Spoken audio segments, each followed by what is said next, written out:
ஒரே நேரம்தான், ஒரே காலம்தான். ஆனா அது ஒரு சிலருக்கு பரிசாகவும் ஒரு சிலருக்கு தண்டனையாகவும் அமைந்து விடுகிறது இல்லையா? பேசுவோமா?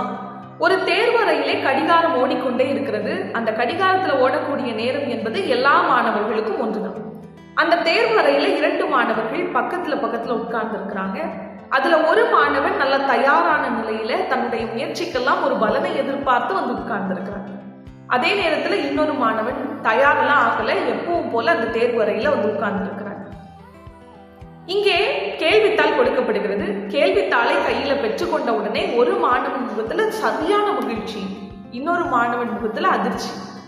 ஒரு மாணவனுக்கு அந்த கேள்வித்தாள் என்பது பரிசாக தெரிகிறது. அதே நேரத்துல அதே கேள்வித்தாள் தான் இன்னொரு மாணவனுக்கு தண்டனையாக தெரிகிறது.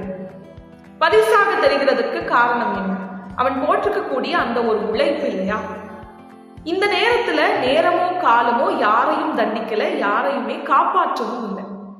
போட்டிருக்கக்கூடிய உழைப்பும் நாமும் தான் அது நமக்கு நல்ல நேரமா கெட்ட நேரமா என்பதை முடிவு செய்கிறது.